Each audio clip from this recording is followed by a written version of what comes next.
dapat upang malunasan ang mga epekto ng krisis. Agarang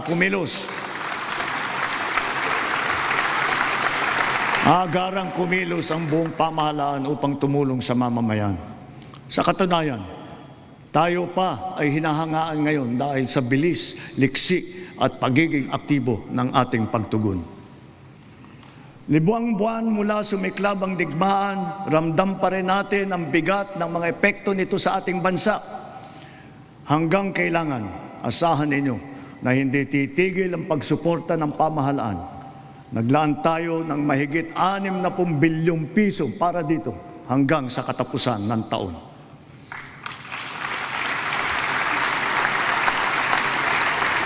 Ang pondo na naisalba natin na balak ibulsa ng mga tiwaling opisyal ay sa taong bayan natin ibinubuhos. Ngayon ipipihit natin ang mga programa sa mas nangangailangan nating kapwa Pilipino para naman mas malawak at mas marami ang maaabot ng tulong. Layunin natin matulungan ng 3.2 milyong benepisyaryo ng 4Ps at walang gutom program, ang 1.2 milyong minimum wage na manggagawa ng miyembro ng SSS at ang 2.2 milyong kababayan nating mahirap na hindi pa naging benepisyaryo ng programang pang-ayuda ng pamahalaan. Nariyan pa rin ang nakaabang na pagsuporta natin para sa sektor ng transportasyon, agrikultura at mga OFW na apektado ng kaguluhan. Kung susumahin, mahigit 7.2 milyong pamilya na lubos na nangangailangan ang matutulungan natin sa mabigat na kabanatang ito.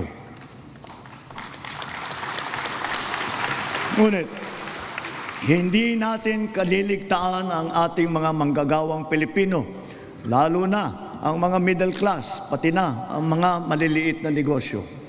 Alam natin na sila rin ay nabibigatan sa epekto ng krisis. So, to ensure the continued progress of the middle class amidst the lingering effects of the crisis, we will pursue tax relief measures that promote growth, that generate revenue, and advance equity towards socio-economic sustainability.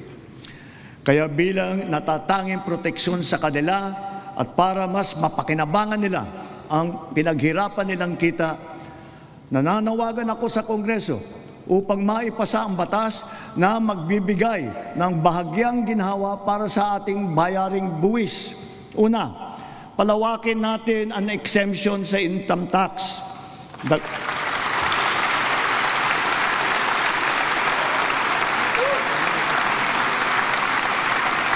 Dagdagan natin ang mga manggagawang malilibre sa buwis sa kanilang kita.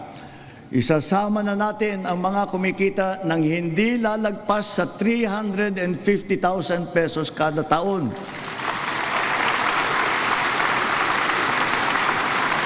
Kasabay nito ang karampatang pagbaba ng income tax ng iba parang manggagawa. Pangalawa, ang mga maliliit na negosyo ay hindi napapatawan ng minimum corporate income tax.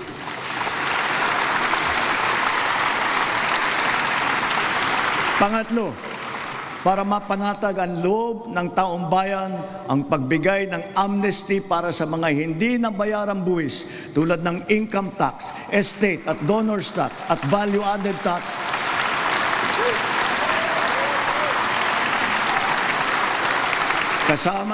Kasama na rin dyan ang mga multa na kaakibat ng mga ito.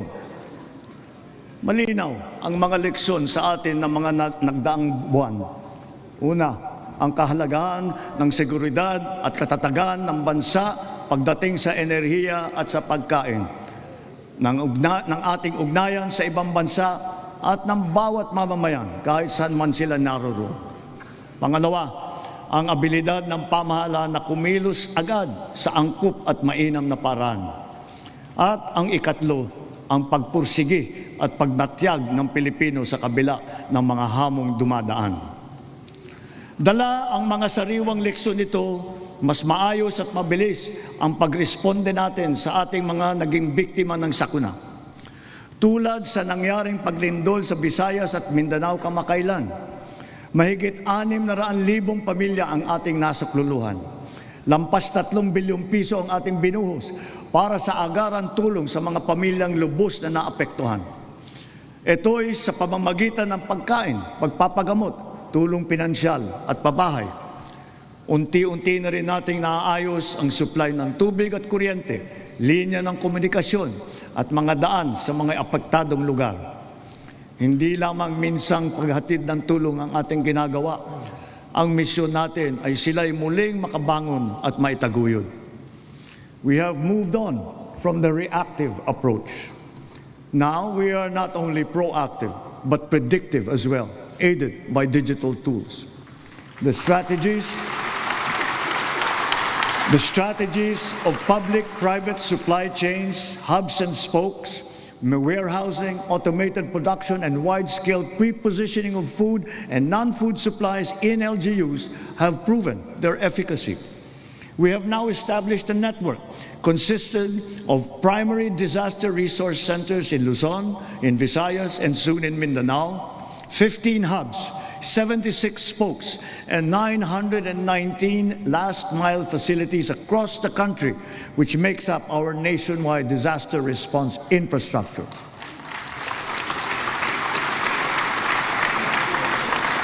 Because of this robust system, delivery of emergency nourishment and relief to target areas is now made possible under 24 hours. Sa panahon ng krisis o kalamidad, handa na ang pamahalaan sa pagpapadala ng mga mobile energy system upang makapaghatid ng emergency power sa mga lugar na nawalan ng kuryente.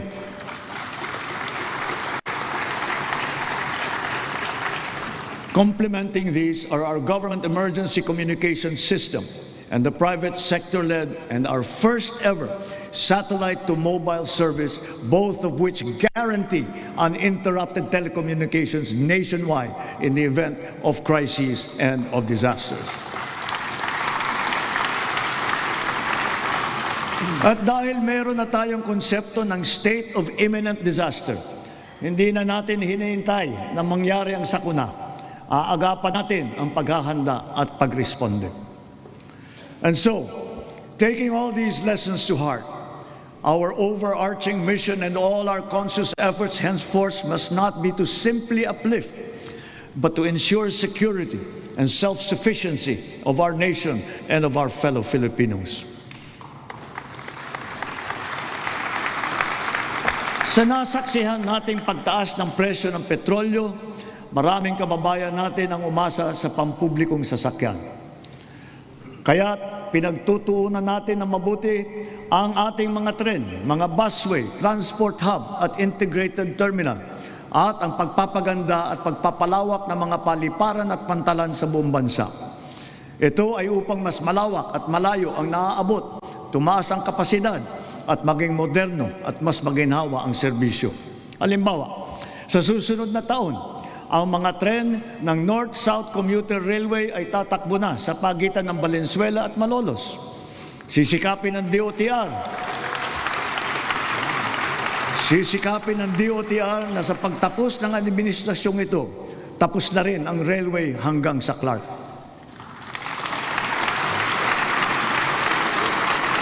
Sa susunod na taon, bubuksan na rin ang 12 stasyon ng MRT-7. Matapos ang halos 3 dekada, may bago ng linya ang MRT na tutulak pa hanggang Sacred Heart sa Quezon City mula sa North Avenue. At balang araw, aabot pa ito hanggang San Jose del Monte, Bulacan.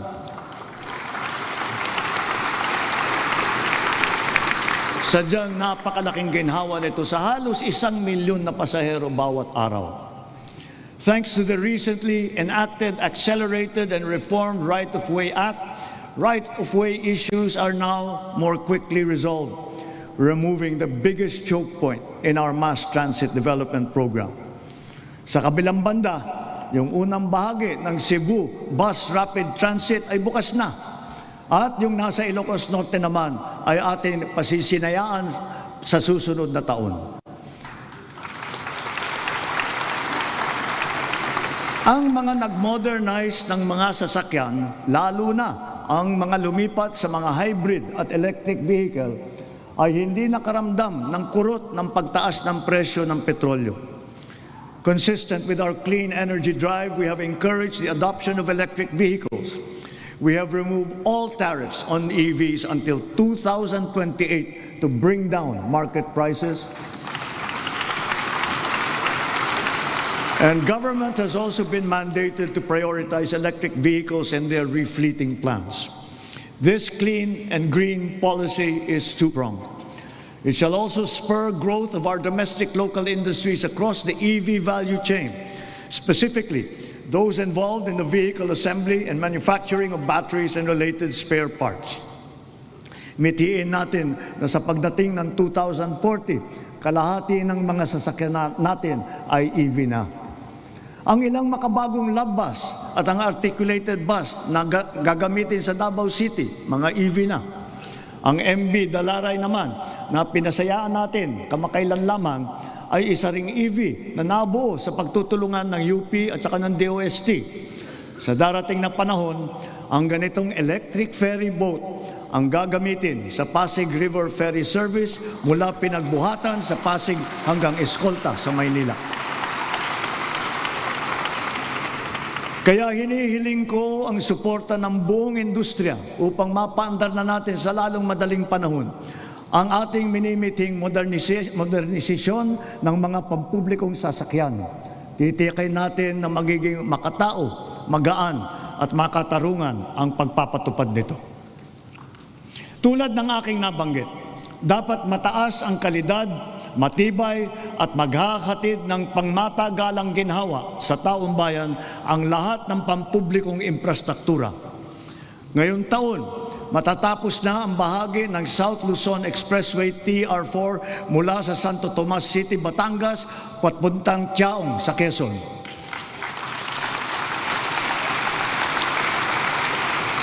Halos 17,000 motorista araw-araw ang makikinabang dito.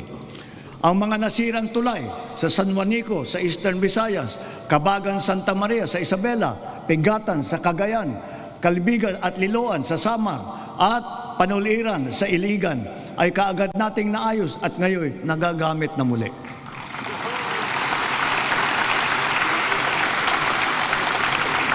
Bukod sa 137 evacuation center na naitayo sa buong bansa, magsisimula na ngayon taon ang pagpapatayo ng Ligtas Pinoy Centers. Una doon sa mga lugar na madalas tamaan ng hagupit na panahon, tulad ng Bicol, Eastern Samar, Bukidnon, Davao de Oro. Ang mga gusali na ito ay dinisenyo upang kayanin ang mga malubhang kalamidad tulad ng super typhoon na 340 kilometers per hour, ang lakas ng hangin at ang magnitude na 8.4 na lindol. Ganon din dapat ang taas ng kalidad at tibay ng lahat ng pribadong infrastruktura. Ang lahat ng gusali sa ating bansa ay dapat handa at kayang manatiling matatag at nakatindig laban sa anumang banta ng sakuna at kalamidad. Kaya akmal lamang ng bigyang halaga at pagtuunan ang pag-amyenda ng National Building Code upang maging alinsunod ito sa mga modernong pamantayan. Katambal ng paglaban sa katiwalian, kaugnay ng mga ghost at substandard na flood control project, naglunsad din tayo ng Oplan kontrabaha sa buong bansa. Dito sa Metro Manila, masigasig ang ginagawang paglilinis ng mga estero at imburnal sa pangunguna ng MMDA. Nakakatulong ang mga Cash for Work program sa malawakang paglilinis na mahigit 200 estero at waterway mula sa Luzon hanggang Mindanao, sa Ilocos Sur, sa Cagayan, sa Camarines Sur, Negros Occidental, Cebu, Capiz, Iloilo, Lanao del Norte, Maguindanao del Sur, Misamis Oriental at Bukidnon. Sa kabila ng mga ginagawa natin ito, kailangan pa rin nating iwasto ang ating pamamaraan sa pagtapon ng basura. One systemic intervention is to update our 25-year-old Ecological Solid Waste Management Act, aligning it with modern waste management practices such as waste-to-energy and waste treatment technology.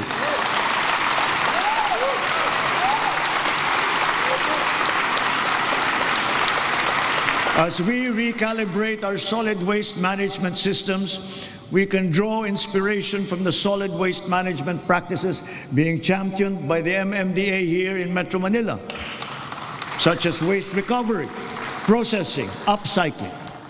For example, what used to be the Carmona Sanitary Landfill of the 1990s is now the MMDA Nature Park. And more than a multi-purpose green space, it shall soon be the base of its high-level disaster preparedness training and simulation exercises. Gayon din, ang ating sistema ng agrikultura ay pinapatatag natin upang magarantiya ang ating supply ng pagkain at maipababa ang presyo nito para sa lahat. Ang sari-saring mga programa tulad ng puhunan, farm input, kagamitan, kaalaman, pati na insurance ay tumutulong sa mga magsasaka at mangingisda. Kaya mula noong 2023, patuloy na tumataas ang produksyon ng bansa. Lumalakas ang cropping intensity, dumadami ang ani tulad ng palay, mais, asukal, baboy at manok. Dala ito ng malakas na buhos ng suporta sa sektor. Ang gumaganda at lumalawak na sakop ng infrastruktura at sistema ng irigasyon at tumataas na antas ng mekanisasyon.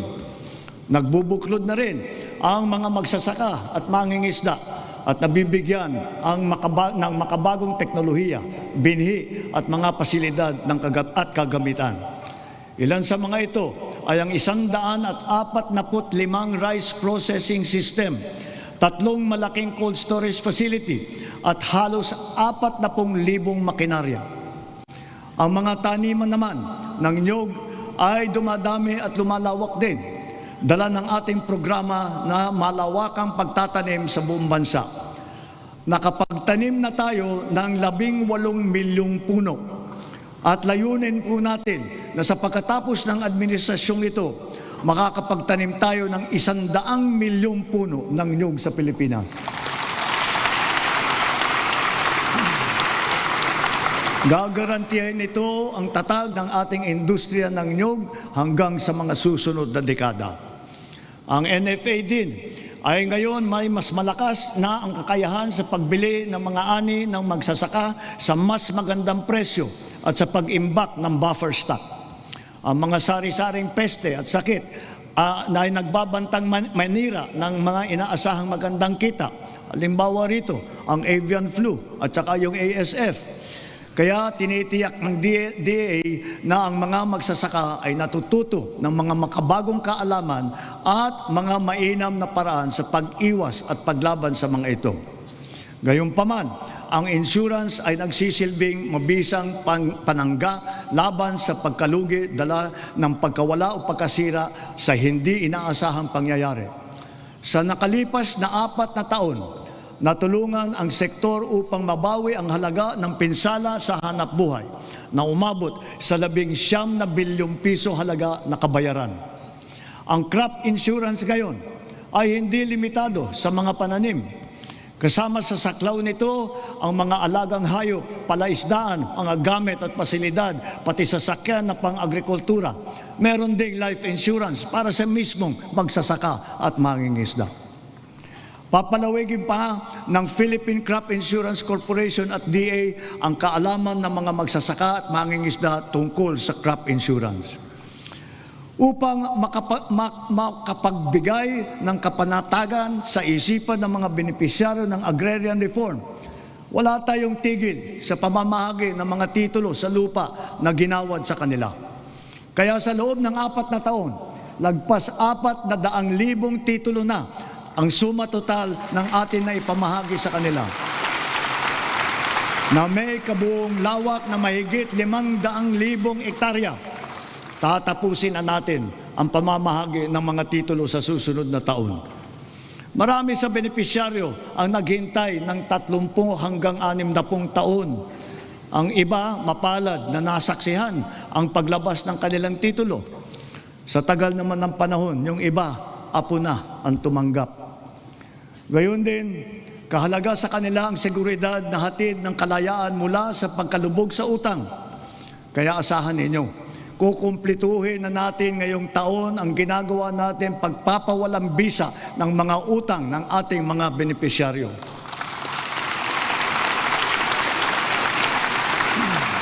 Sa kabila ng mga ito, patuloy pa rin ang suporta ng DAR sa reformang agraryo tulad ng irigasyon, mga daan, makinarya at mga pautang para sa mga benepisyaryo nito.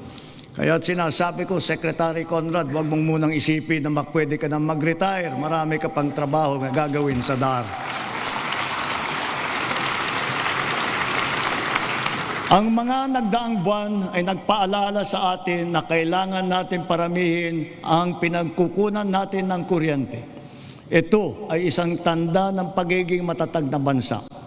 Kaya't kasalukuyan nating binabantayan at tinututukan ang 200 proyekto na matatapos hanggang sa dulo ng administrasyong ito. Ang kabuuang kapasidad ng mga ito ay halos 10,000 megawatt. 45 sa mga ito ay natapos na at 31 ay matatapos ngayong taon. At ang 124 naman ay inaasahang matatapos hanggang sa 2028. Dagdag pa rito ang mahigit 1,700 megawatt na hatid ng mga proyekto para sa energy storage system na may kakayahang mag-imbak ng kuryente. Karagdagang seguridad ito sa 2028 para sa halos 30 milyong kabahayan at mga industriya sa bansa. Ang mga proyektong ito ay napabilis ng dahil sa mga bagong patakaran at proseso na nagpapadali ng pagnegosyo dito sa ating bansa para sa mga Pilipino at dayuhang negosyante. Ngunit siyempre, mas pinapaghalagahan natin ang mga teknolohiya na hindi umaasa sa inaangkat na krudo na pinapaandar ng mga likas na yaman ng ating bansa tulad ng renewable at indigenous. Bukod sa ilang mga plantang pinapatakbo ng krudo, nakapagdagdag tayo ng mahigit 60 plantang pinapatakbo naman ng geothermal, solar, hydro at wind at saka ng biomass. Because of the extension as well of the Malampaya service contract until 2039, drilling operations once again resume for the first time in 8 years. What we have uncovered is truly a national treasure. An untapped reserve of 222 billion cubic feet of natural gas, which bodes well for the continuous production of our premier gas field until 2034. To put it in context, 222 billion cubic feet of natural gas is sufficient to power 1.6 million households for the next 8 years until 2034. Inspired by this development, we have already awarded a total of 14 petroleum service contracts in Luzon, Visayas, and Mindanao. By far, this is the highest number of such contracts ever to be awarded during a single term of any president in our history.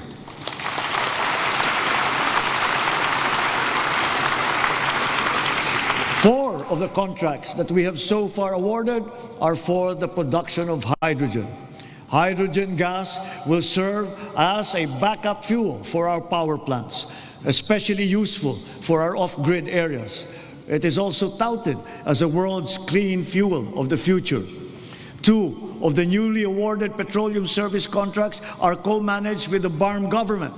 This is the first time in our political history. BARM is now firmly set to pursue its strategic vision of energy security and total electrification for and in the Bangsamoro region.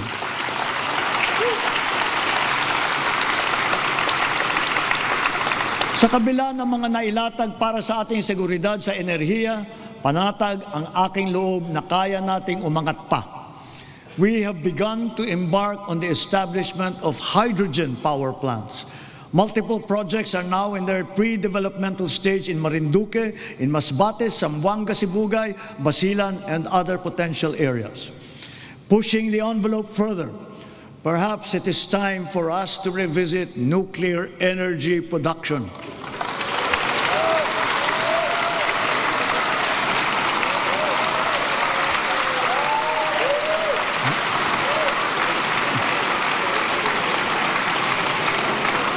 After all, we are already using nuclear energy in the fields of medicine, in agriculture, water filtration, and the upcycling of plastic. We are confident in its capacity to reinforce our energy security and to bring down the cost of electricity in our country. Titiyakin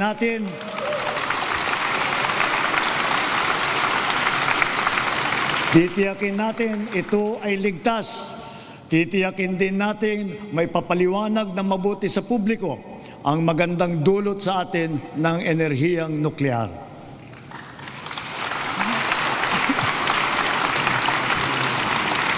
Mga kababayan, sa lahat ng mga ginagawa natin sa sektor ng enerhiya, maninaw din sa pamahalaan ang hinaing ng taong bayan na pababain ang presyo ng kuryente sa bansa.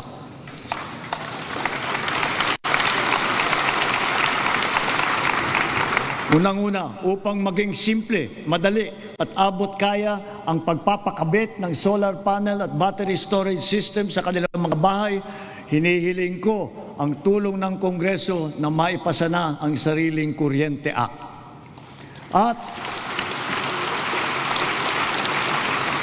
At kung pagbawas ng presyo ang usapan, sa aking palagay, panahon na para tanggalin na natin ang systems laws na pinapasa sa consumer.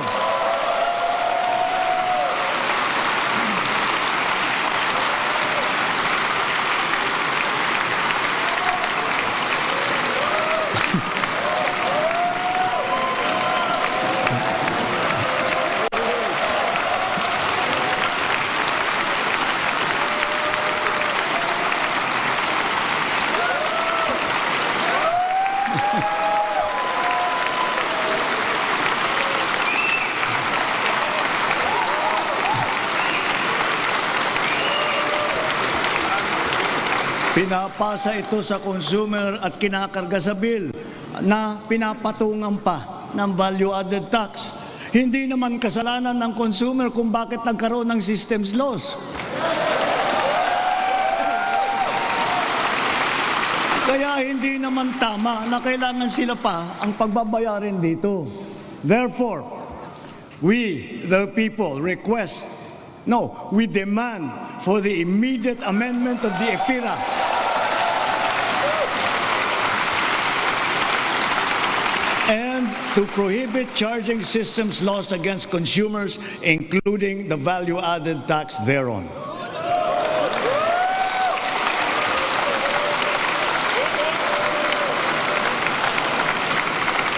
Noon nagsimula ang administrasyon, nilatag na natin agad ang pambansang pulisiya sa social protection floor na magtitiyak na may pangsalo at paglingap sa ating mamamayan, lalo na sa oras ng pangangailangan. Kaya't nariyan ang DILIP at tupad ng DOLE at AIX at Risk Resiliency Program ng DSWD para magsilbing pantawid sa anumang krisis na pinagdadaanan sa pamamagitan ng pansamantalang hanap buhay o di kaya'y tulong pinansyal. Ngunit, mas mainam pa rin ang pangmatagalang seguridad ng makukuha mula sa matatag na trabaho. Maraming trabaho ang hatid ng ating lokal na industriya na patuloy natin pinalalakas. Kasabay ng seguridad na dala ng matatag na trabaho ang SSS, GSIS at Pag-ibig Fund, nagsisilbing proteksyon para sa mga manggagawang Pilipino. Katuwang ang mga ahensyang ito, nakakaipon ang manggagawang Pinoy para sa kanyang pagtanda at sa pagretiro. Nakakatulong din ito sa panahon ng kagipitan, kalamidad o krisis sa buhay. Bukod pa riyan, daan ito upang makapagpundar para sa sariling buhay tulad ng mga abot-kayang pabahay sa ilalim ng ating 4PH program. Nariyan ang DSUD at mga ahensyang kasapi sa sistema ng pabahay upang matupad ang pinapangarap ng natahanan ng Pilipino. Katuwang ang pribadong sektor at lokal na pamahalaan. Puspusan natin pinupuno ang kakulangan sa pabahay sa buong bansa. Ito ay ginagawa natin sa pamamagitan ng mga bagong komunidad, mga acquired asset ng Pag-ibig Fund, Community Mortgage Program, Resettlement, at pati na mga paupahan. Sa ating programang pabahay, higit 500,000 bahay ang ating naitayo na at napondohan. Kasama ang higit 100,000 bahay na naidagdag natin sa loob lamang ng isang taon sa ilalim ng pinalawig natin na 4PH program. Susi sa lahat ng ito ang magandang sistema ng pautang upang gawing mas abot kaya ang mga pabahay para sa mga Pilipino. Isa na rito ang Pag-ibig Fund. Ang kanyang 17 milyong miyembro ngayon ay patuloy pang dumadami. Kung kaya, ang pinupundar ng mga miyembro ay patuloy ding lumalago. Ngayon, itinaas natin sa 10 milyong piso ang limit sa pautang para sa pabahay. Halimbawa, dahil dito, ang mag-asawa na may mas kakayahang bumili ng pinapangarap nilang bahay para sa kanilang pamilya. Ngayon, halos 7 milyong OFW na ang nagkaroon ng insurance. Dahil dito, panatag tayo na ang mga OFW natin ay naaalagaan at natutulungan ng mabuti. Patuloy din na dumadami ang mga kasunduan natin sa ibang bansa para sa karagdagan oportunidad para sa hanap buhay. Napataas din natin ang minimum wage ng OFW natin na namamasukan bilang kasambahay. Para naman sa ating mga pensyonadong uniform personnel na nagsakripisyo para sa seguridad ng ating republika, itinaas natin simula ngayong taon ang nakukuha nilang pensyon at subsistence allowance.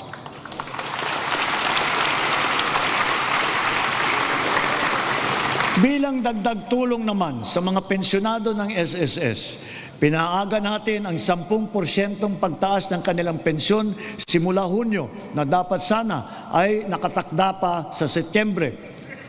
Mula nung nag-umpisa ang administrasyon, humigit kumulang 44 na milyong Pilipino na ang protektado ng SSS.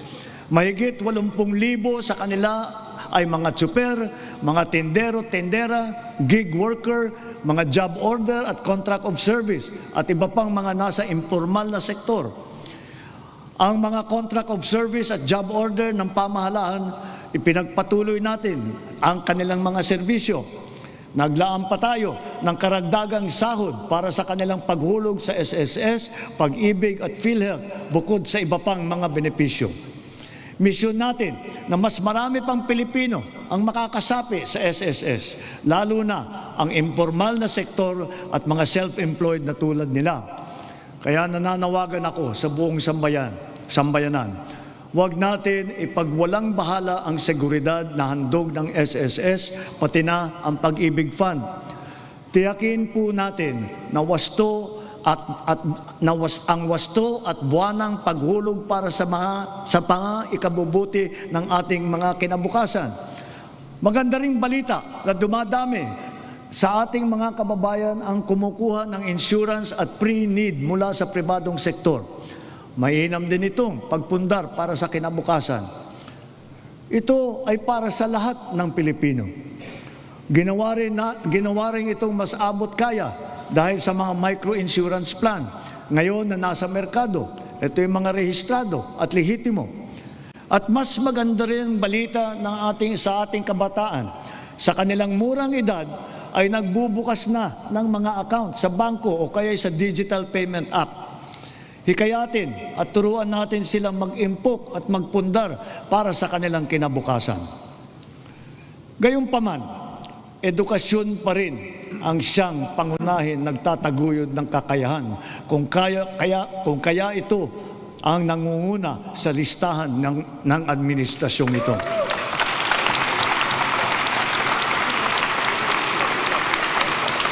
Sinisimulan natin ito mula sa pagkamusmus at ito'y dapat tuloy-tuloy at hindi tumitigil.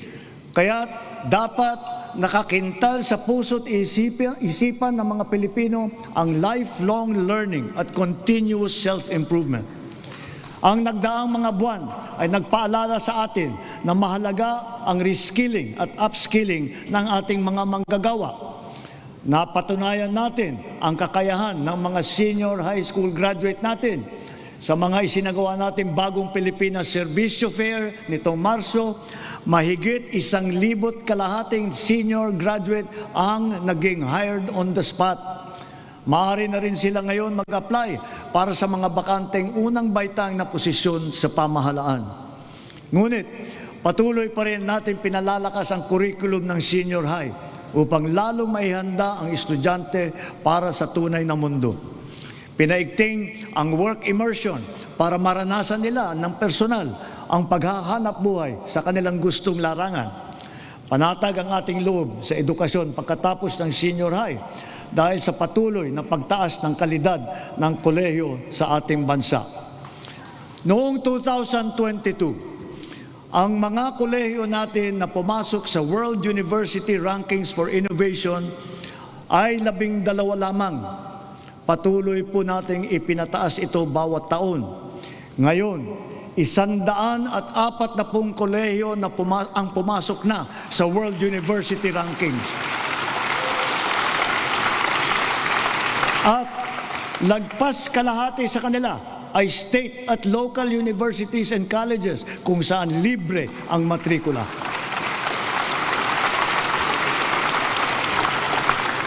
Para mahikayat ang kabataan na magtapos ng kolehiyo, ang tanggapan ng Pangulo ay naglaan ng 100,000 piso para sa 5 estudyante sa bawat barangay sa buong bansa. Sila ngayon ang ating presidential scholar. Mabisang pambato rin sa buhay ang mga programa natin sa TechVoc o TVET. Sa ngayon, 81% na ang placement rate ng mga dumadaan sa kursong TechVoc. Halimbawa, sa programang Super Scholar at ang programa Entrepreneur, naturuan ang mga driver na panibagong kaalaman na sa kanilang iba't ibang pangkabuhayan. Sa programa naman ng DOLE at DA, mahigit 10,000 magsasaka at mangingisda sa buong bansa ang matuturuan na rin sa mga bagong kaalaman. Ang TechPro ay nakapaloob na sa senior high at ito'y progresibo o ladderized upang maging tulay sa agarang hanap buhay at hakbang din tungo sa patuloy na pag-aaral at pagsasanay. Maaring gamitin ng isang TVET graduate ang kanyang national certificate bilang pundasyon upang maituloy pa ang pag-aaral hanggang maging ganap itong kolehiyong diploma. Halimbawa, ang electrical installation and maintenance sa senior high, maaring magtuloy sa electrical engineering balang araw. Ang caregiving, pwedeng ituloy sa nursing. Sa kabilang banda, kahit graduate ng kolehiyo ay maaaring kumuha ng NC upang tumahak ng ibang larangan o kaya'y magnegosyo. Inahahayag ng DOLE at TESDA sa publiko ang kompletong impormasyon ukol sa mga kurso at programa ng TVET, lokasyon ng mga training center at provider, paano mag-apply, petsa, iba pang mahahalagang detalye. Malaking tulong ngayon ang TESDA Passport na bunga ng digitalization ng inyong mga serbisyo. In line with our digital transformation drive, our DICT continues to train our tech-savvy citizenry in high-impact tech skills to help them stay competitive in this ever-evolving field. AI is here to stay. And so, we adopt it to harness its potential to enhance critical sectors, from our educational system to our industries. We have launched massive training programs for AI readiness, which have reached at least 1.8 million individuals, students, parents, and teachers alike. This success inspires confidence to further scale up our initiatives for AI literacy across all sectors. We must ensure our global competitiveness. Within and beyond the academe, we must inculcate in our youth the virtues of critical thinking, innovativeness, creativity, as well as the ability to find solutions to problems. Our targeted scholarships and funding grants are all aimed to encourage these trailblazing traits. Contests such as Young Creative Challenge, the NICE, and the Philippine Innovation Awards recognize their talent and their hard work. At the same time, we have to do more to protect our children. We must protect them from the harmful influences and forces that exploit their vulnerability. The corrosive influence of fake news, the unfettered exposure to pornography, even to minors, the constant depiction of casual violence, and the toxicity and hate culture pervasive in social media. These pernicious influences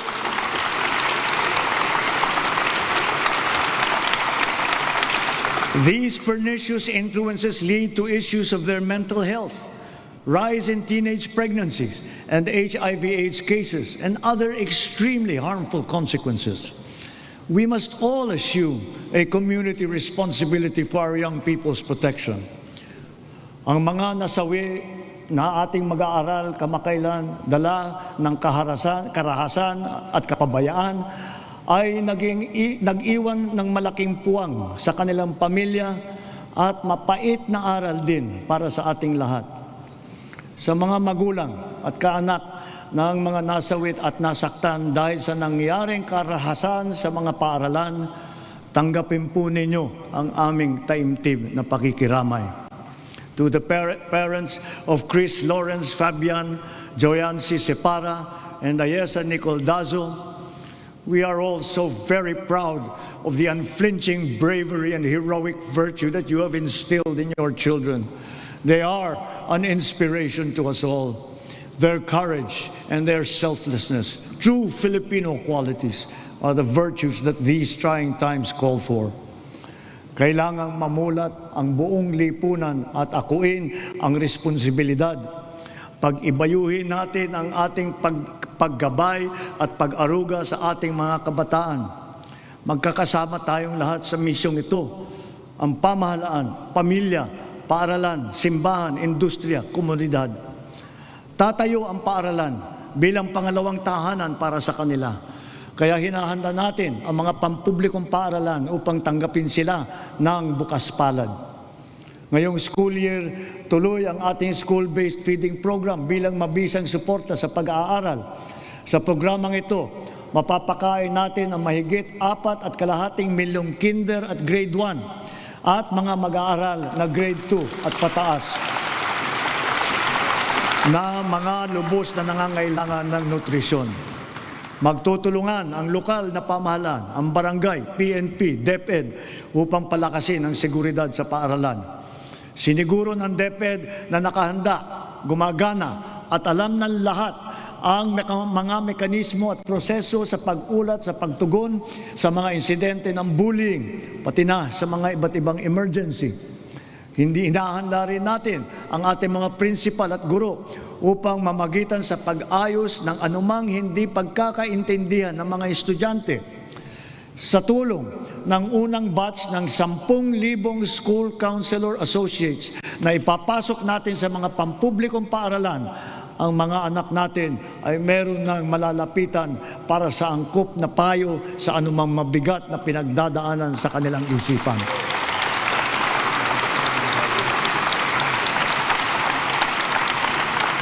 Hindi mawawaglit sa ating isipan ang karangalan at kadakilaan ng ating mga guro.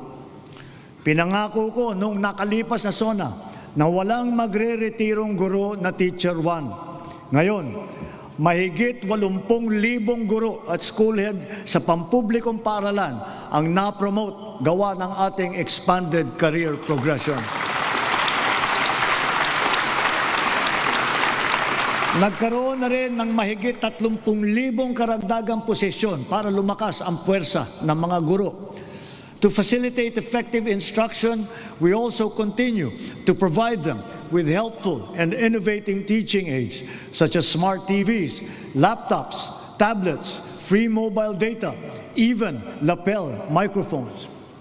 To dramatically increase the traditional annual production output of DepEd, we have activated force multipliers in addressing classroom storage, tapping the DPWH, PAGCOR, and the LGUs as additional production arms for the increase in our schoolrooms.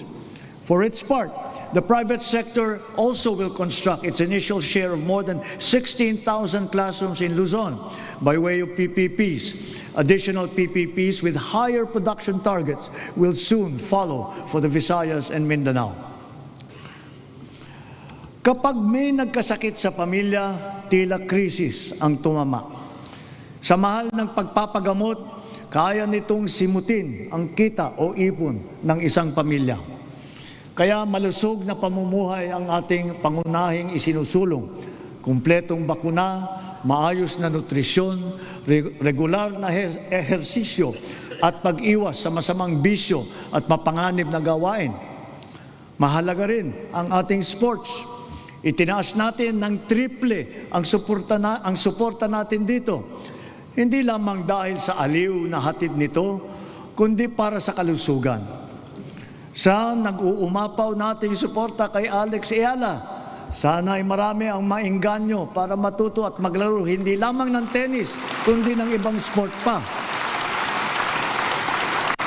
Sa halimbawa ng Pilipinas Women's Football Team, sana rin ay mas sumikat pa ang football sa ating bansa at maraming maglaro. Balang araw, baka makasali na ang Pilipinas sa World Cup.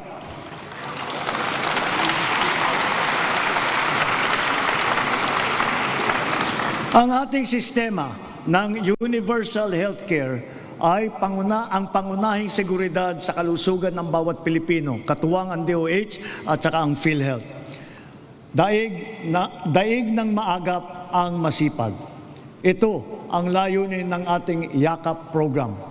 Ilayo ang Pilipino mula sa sakit at tugunan ng maaga ang nagbabadyang karamdaman.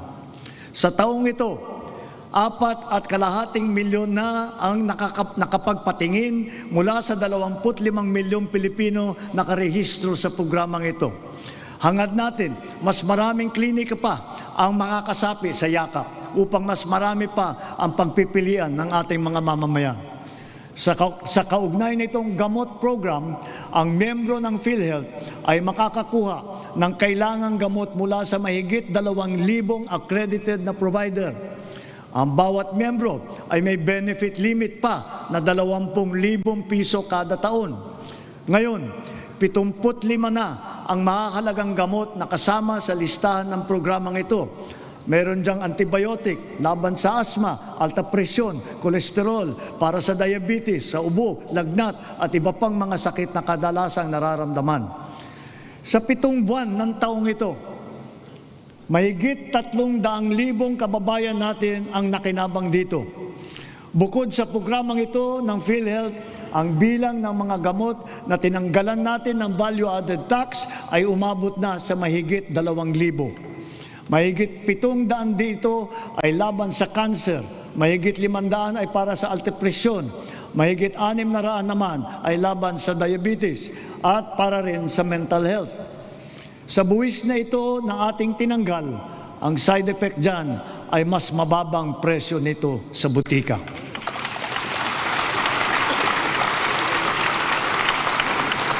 Ngunit, kung pag-iwas sa sakit ang ating tunay na pakay, kulang pa ito. Kailangan mas maaga ang pagbabantay. Kaya pinapalawak pa natin ang programang ito.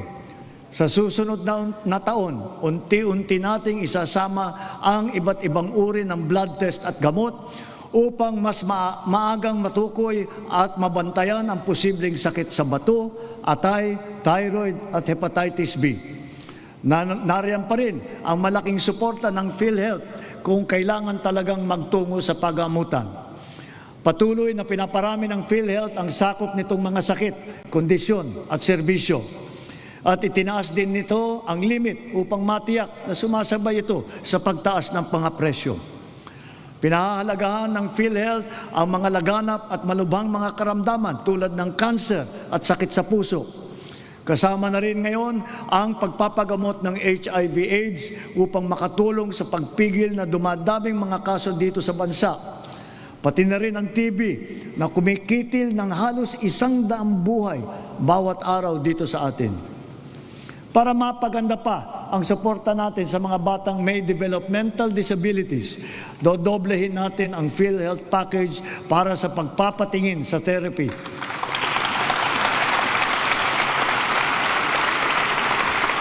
Dadamihan din natin mula sa 70 hanggang 150 ang bilang ng therapy session na sakop ng PhilHealth.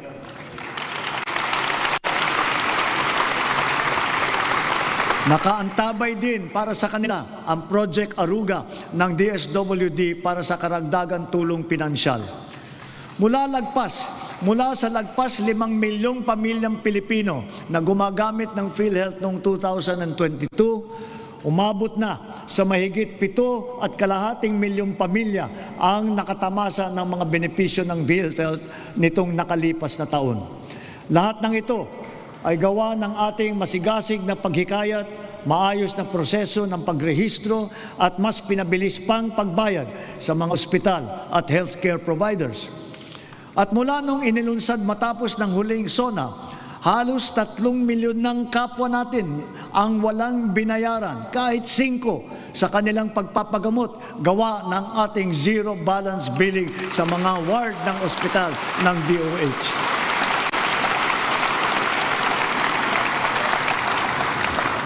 Siyempre, hindi natin makakaligtaan ang maaasahang medical assistance o MAIP. Mas marami na ang ospital na sakop nito. Mas pinadali pa ang proseso.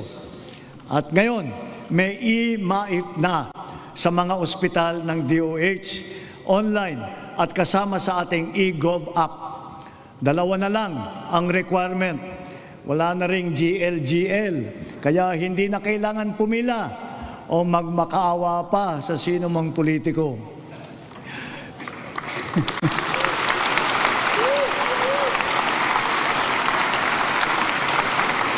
Sa mahigit 56 na milyong nakapag-download at gumagamit ng ating eGov app, ganong karaming Pilipino, kasama ang kanilang pamilya, ang madali nang maaabot ang napakahalagang medical assistance na ito mula sa national government. Kung kaya't sa puntong ito, mahigit 8 milyong pasyente na ang natutulungan ng maaasahang MAIP. Sa ating ginagawang mga pagbabago, mas marami pa ang matutulungan nito, anumang antas sa lipunan. Paraan natin ito upang mapakinabangan ng mamamayan ang buwis ng kanilang binabayaran.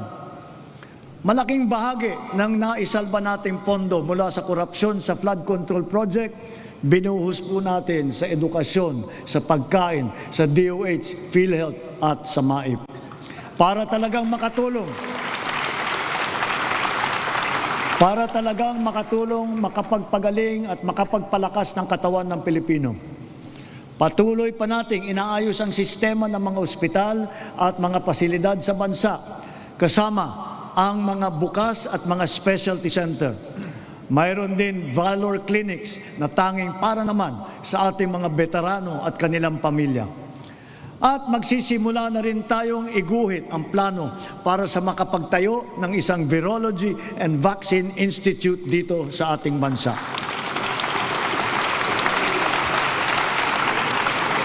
Kasabay nito, ang hanay ng mga dalubhasa sa larangan ng medisina at kalusugan ay dumadami na rin. Mula noon na magsimula tayo, mahigit dumoble ang kumukuha ng medical scholarship kapalit ng obligasyon na maglilingkod sa mga pampublikang ospital sila balang araw. Sa kanilang pinamamalas na serbisyo publiko, ang ating mga doctors to the barrios ay nagsisilbing huwaran sa ating mga susunod na henerasyon ng mga Pinoy na doktor.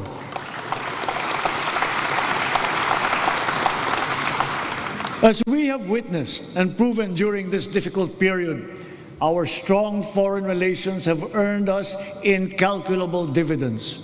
The Philippines is once again a full member of the community of nations.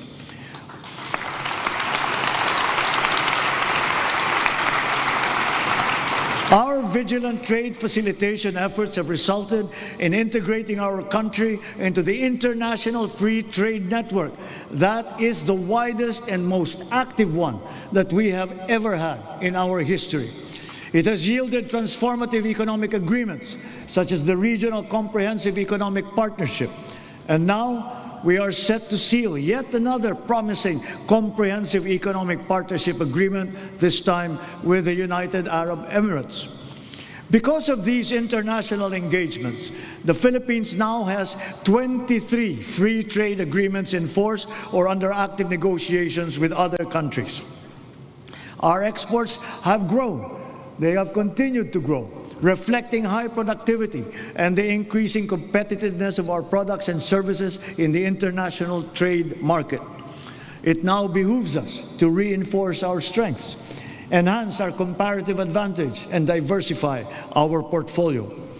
On this principle, we have maintained our competitiveness in supplying critical components to top technology companies in the world. We have also maintained export competitiveness for our indigenous farm products, such as ube, coconut, bananas, other tropical fruits. And we have now ventured into new, invaluable ones like enoque mushrooms. Foreign investments continue to pour in because of our beneficial policies, especially those promoting ease of doing business and accelerating digital transformation that curb red tape and corruption. Over the past 3 years, more than 6 trillion pesos in investments have been facilitated through our green lanes. These are estimated to create over 400,000 jobs for our Filipinos. Our productive ecozones lay down the fertile groundwork that brings these investments into actual fruition, posting consistent growth rates over the past 3 years. Extending beyond Metro Manila, from Luzon to Mindanao, promising new areas have been recently proclaimed, such as in Dumaguete and Misamis Oriental. And soon, we will also present a strong case for Palawan and for the halal industry. We continue to strive for bigger and greater things, venturing into areas heretofore unimaginable. That is, strategic and emerging industries that position our country in the global value chain, such as in the fields of pharmaceuticals, advanced manufacturing, luxury goods, technology, and logistics. Additionally, a product of the 23-member-strong US-led Pac Silica initiative, the Pac Silica Industrial Hub will create an ecosystem that will have AI at its core. It will bring quality jobs to our people, accelerate our industrial competitiveness, and revitalize our economy. As a strategic component of the Luzon Economic Corridor, the hub will be an advanced manufacturing and logistics center in the global AI and technology value chain. Cagayan is both geographically and economically primed to serve as our gateway to space and host the country's first spaceport. A sounding rocket launch test is slated for next year. Yes, we are going to launch a rocket into space. This we will do in partnership with a South Korean aerospace company. We do not have to look or sail very far to find dependable allies. ASEAN is our safe harbor, within which we share not only mutual proximity, but affinity. During our chairship of the ASEAN Summit this year, we advocated for greater solidarity and cooperation among ASEAN member states. Together, we found ways to alleviate the dire consequences of the war in the Middle East. Through a united ASEAN and its strong extended network, we have achieved greater security and resilience as a region and as individual nations, more capable of withstanding disruptive events. The ASEAN +3 Emergency Rice Reserve System will guarantee emergency rice supply in case of shortage in our domestic production. The ASEAN Digital Economy Framework, led by the Philippines, will harmonize digital rules and enable cross-border digital transaction. It will accelerate the growth of our local tech sector, enable fintech and digital banking solutions, and support financial inclusion, especially for small enterprises. Likewise, the Framework Agreement on Petroleum Security for the joint stockpiling of energy assets in the region has been ratified. And now that our Luzon, Visayas, and Mindanao grids are fully connected, we are in a better position to connect with our neighbors to help realize the ASEAN Power Grid. Moved by our stark realizations, ASEAN must further strengthen the bonds of our regional cooperation, building on our sense of affiliation and the heightened instinct for mutual assistance. This is bayanihan for the international community and for this part of the world.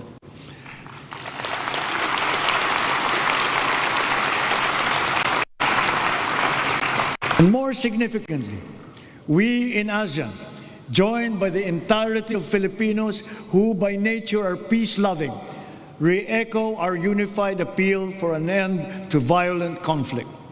We appeal to all parties for a heightened sense of community, to a return to the table, armed only with a genuine desire for peace and for normalcy.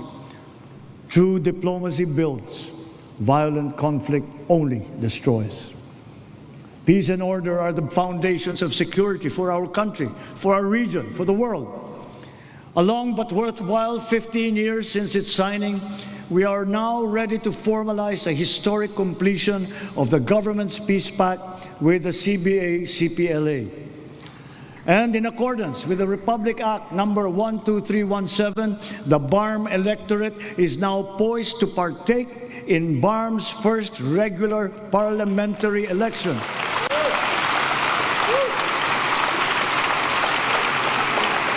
This is a critical accomplishment under the Comprehensive Agreement on the Bangsamoro. COMELEC, law enforcement, volunteers, deputized agencies, all stakeholders are now ready to ensure that this defining political exercise will be peaceful, orderly, and credible.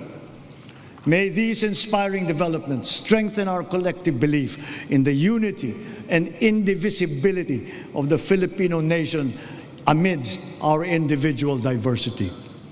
Our unity and collective consciousness are challenged now greater than ever before. A common threat lies before us, directed against our dignity and self-respect. Of late, our very humanity has been called into question.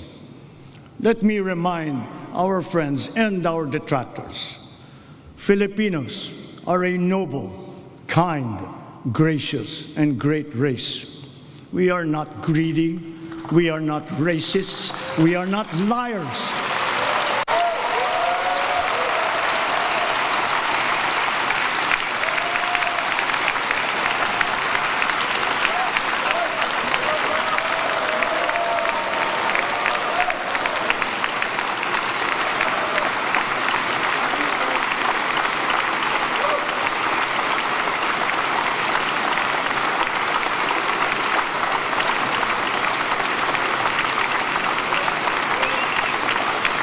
We are respectful and we are dignified. We are Filipinos and we do not yield.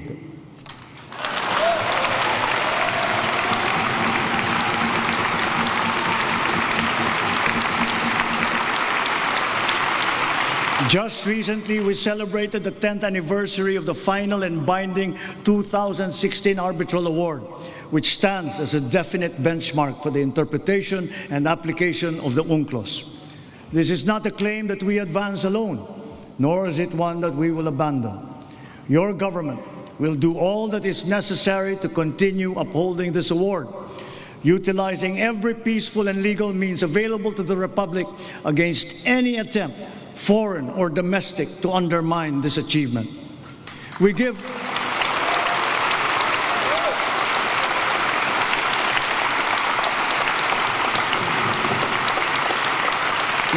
honor to our armed forces, the Coast Guard, even our fisherfolk, who all continue to patrol and ply our seas in the face of great risk.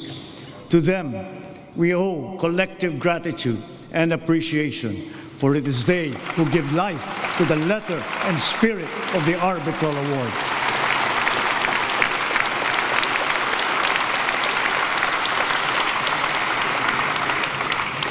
Mga kapwa kong Pilipino, sa ganitong mga banta sa ating seguridad, sa loob at sa labas ng bansa, tayo'y tumindig ng taas noo at magkapit-bisig. Dahil tayo man ay magkakaiba sa maraming bagay, iisa lang tayong lahi. Tayong lahat ay Pilipino, Pilipino sa diwa, Pilipino sa dugo. Manaig nawa ang pagkakaisa at ang pagmamahal natin sa inang bayan at sa kapwa Pilipino. Sa bagay na ito, hindi tayo magkakatunggali. Tayo ay magkakabigkis tulad ng ating pinamana sa ating buong kasaysayan. Sa mga pang-aalipusta, hindi tayo matitinag. Sa manlulupig, hindi tayo pasisiil.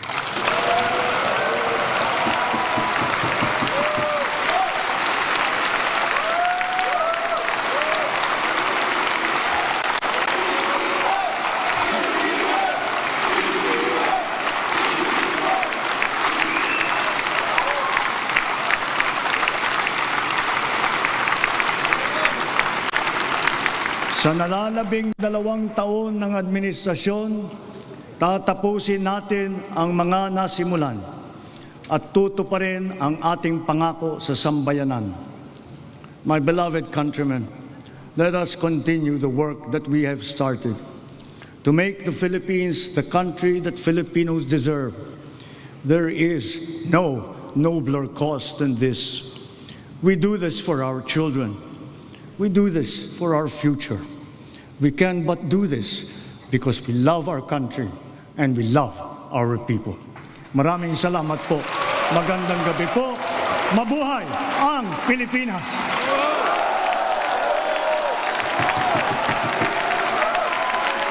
Ang Pangulong Ferdinand Bongbong Marcos sa kanya ikalawang SONA. Ayan.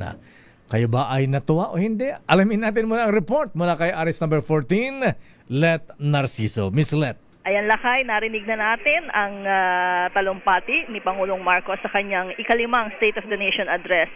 At una agad sa talumpati ni Pangulong Marcos ang issue ng flood control projects kung saan sinabi niyang masusing sinuri at tinuntun ang punot dulo, meron ng nakasuhan at nakulong at binanggit niya na ayon sa Ombudsman, malapit na ang paghahain ng kaso laban sa dating speaker. Aminado ang Pangulo na masakit ito para sa kanya pero kailangang gawin ang tama dahil aniya, hindi siya Pangulo ng kanyang pamilya, hindi siya Pangulo ng kaibigan, Pangulo siya ng Pilipinas at tungkulin at dahil sa tungkulin niya at sa kapwa Pilipino. So yun Lakay, yung ilan dun sa mga tumatak dito sa naging talumpati ni Pangulong Marcos. Siyempre mas mahaba yung naging pagtalakay ng Pangulo dun sa ginawang hakbang ng pamahalaan o ng administrasyon dun sa epekto ng krisis sa Middle East. Inisa-isa niya yung mga naging programa. At doon naman sa nagkaroon ng standing ovation Lakay, yung pababain ang presyo ng kuryente dahil sabi niya panahon na para tanggalin ang systems loss at hiningi niya ang agarang amyenda sa EPIRA. Ayan, pinaliwanag ng presidente na hindi naman daw kasalanan ng consumers na magkaroon ng systems loss kaya hindi tamang tayo yung nagbabayad niyan. Siyempre sa panghuli, sa talumpati ng Pangulo ay binigyang diin niya yung issue ng conflict pa rin sa West Philippine Sea. Mabigat yung naging statement ng presidente na umani rin ng standing ovation sa mga tao sa plenary. Ayan, ang pagbanggit niya, Filipinos are noble, we are not greedy, we are not racist, we are not liars, we are respectful, and we are dignified Filipinos. We are Filipinos and we do not yield. Yan Lakay yung talumpati ni Pangulong Marcos. At siyempre panghuli, sabi niya ay hindi tayo matitinag sa mga pang-aalimpusta at hindi tayo pasisiil. So sa mga sandaling ito ay nakikipagkamay si Pangulong Marcos sa mga tao pa rin sa plenary at maya-maya siguro hihingi na tayo ng reaksyon dun sa mga nakarinig ng kanyang talumpati. pagkatapos lamang nitong kanyang SONA lakay. Kasi ngayon ay hindi pa agad-agad tayong makakapunta dun sa plenary dahil kailangan munang makaalis ni Presidente dito sa batasan bago tayo makagalaw ng maluwag. Napansilan natin na Miss Let, mukhang malamya ang stand ng ating Pangulo sa corruption. Ayan, Matabang. Matabang, ayan. Parang kulang. Kulang sa timpla. Ayan. Walang alat. Kulang sa tapang. Ayan. Hindi nakapagkape. Ang paulit-ulit niyang binabanggit, napansin niyo lakay na yung mga pondo na naisalba natin mula sa korupsyon ay ginamit sa ganitong mga programa. Yun yung palagi niyang inuulit dun sa kanyang speech. Hinintay natin na magbabanta rin sa mga masasangkot pa sana sa korupsyon. Yes. Ayan. Pero wala. Nabanggit lang yung nakulong na. Ayan. Pero hindi minention ang mga pangalan. Except kay Speaker. Ayan. Pero hindi rin binanggit yung Na-title pangalan lang. ng sinabi lang kay dating speaker. Hindi binanggit ang Martin Romualdez. Ayan. Anyway, isa pa ang siguro ang pinalakpakan pa dyan ng malakas, Miss Let, bukod sa kuryente na dapat huwag ipasa ang systems loss sa mga consumers. Correct. Ayan. Abay, yung pagbawas din tax exemption sa ating mga manggagawa. Ayan, Mga ayan. 150,000 ba yung laki yung sinabi kanina? Oo. Nanawagan siya sa Kongreso na ipasa ang batas na magbibigay ginhawa sa bayaring buwis. Palawakin daw yung exemption sa excise tax at dagdagan yung mga manggagawang malilibre sa buwis sa kanilang kita. Isama daw yung hindi lalagpas sa 350,000 kada taon ang kita. Ayan na siguro ang pinakatampok sa natumatak. Ayan pinalakpakan ng ating mga mambabatas at mga bisita diyan sa Batasang Pambansa na nanood sa SONA ng Pangulo. Oo, lakay. Dahil syempre ito ay malapit sa sikmura. Syempre nakaka-relate ang karamihan sa ating mga kababayan, ang mga manggagawa. At isa pa, Miss Let, hindi naman na-mention ng Pangulo ang issue ng impeachment kay Vice President Sara. Wala sa Walang bahid. Ayan, pero maganda rin yung kanyang ending. Ayan, yung sinabing Filipinos are noble. Yes. We are not greedy. Yes. We are not liars. We are respectful. And we are dignified. Correct. Ayan. We do not yield. We do not yield. Ayan, oo. Iisa tayo, isang lahi. Ayan, tayo magkakabigkis-bigkis. Hindi tayo palulupig. Hindi tayo pasisiil. Ang mamatay ng dahil sa iyo. Pilipinas kong mahal. Dagdag na lang yan. Sa lupang hinirang na yan. Ayan. Okay, Miss Let. So, mamaya, magpapaalam muna kami at babalikan natin ating mga reporters yan sa camera.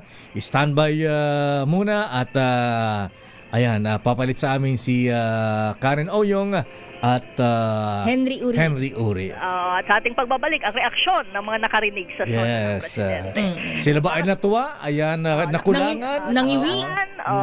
Kontento ba sila? Yes. Aalamin natin yan. Para sa SONA 2026, ito si Let Narciso ng DZRH, una sa Pilipinas, una sa Pilipino. SONA 2026, a DZRH special coverage. Maraming salamat, Let Narciso. Standby man ang Mili Kirigunan, Raymond at Paas at sa ating mga reporters dyan sa loob at labas ng Batasang Pambansa.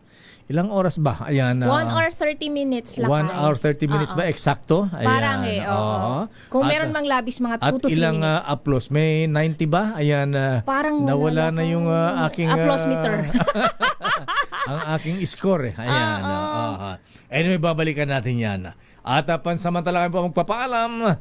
Ako po si Deo Macalma. Ako naman po, Thea Petro Carpuz. Standby sa ating mga reports. Standby kay Miss Karen Oyong at Henry Uri.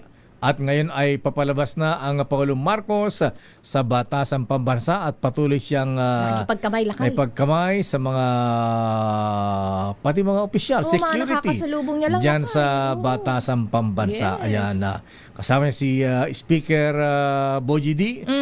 Inatid sa labas. Ayan, patungo sa exit. Ayan. Wala na merienda, hindi dyan mag-merienda lakay? Didiretso na ba sa chopper? Di ba siya mag-CCR? Matagal-tagal din siyang Tagal- nag-hold, ayan, ha? Kumakaway po sa mga empleyado ng Batasan Pambansa. Ayan. Okay. Bye-bye. Diyan muna kami. Sona 2026, a DCRH special coverage. This time check is brought to you by ACS. Hello, Washi! Laundry day na naman! Yay! Anong meron? Mancha ng chocolate, putik, may libag pa! Kaya natin yan! With Pride Washing Machine Detergent, may triple stain-away formula. Tanggal ang makapit, madikit, at malupit na dumit mancha. Kaya easy-easy ang labada. Mula noon hanggang ngayon! All you need is pride! All you need is pride! ACS!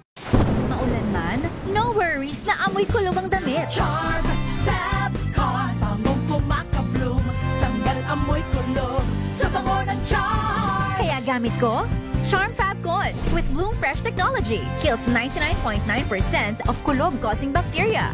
May aroma burst pa of thousands of flowers and berries. Ang sampay sa loob, no amoy kulob. Bangong kumakabloom sa charm! Charm Fab Con. ACS! Wow, ang saya. Isang barangay na labada, puro mancha pa. Goodbye, pahinga. Mommy, isang laba lang yan sa Pride Bar Blue. May powerful stain-away enzymes na malupit sa dunit mancha. At di masakit sa kamay. Isang laba lang yan! Hello, pahinga. Hello, Pride Bar Blue! ACS! Tanggaling-galing mo! Smart dishwashing paste ko! Pritong ulam na masebo, plato ng kaldero. Tanggaling for everyday. Ganyan pag smart ang dishwashing paste. May double tanggaling formula. Tanggal ang sebo, tanggal ang bakterya. Bahid para walang bahid, linis fantastic.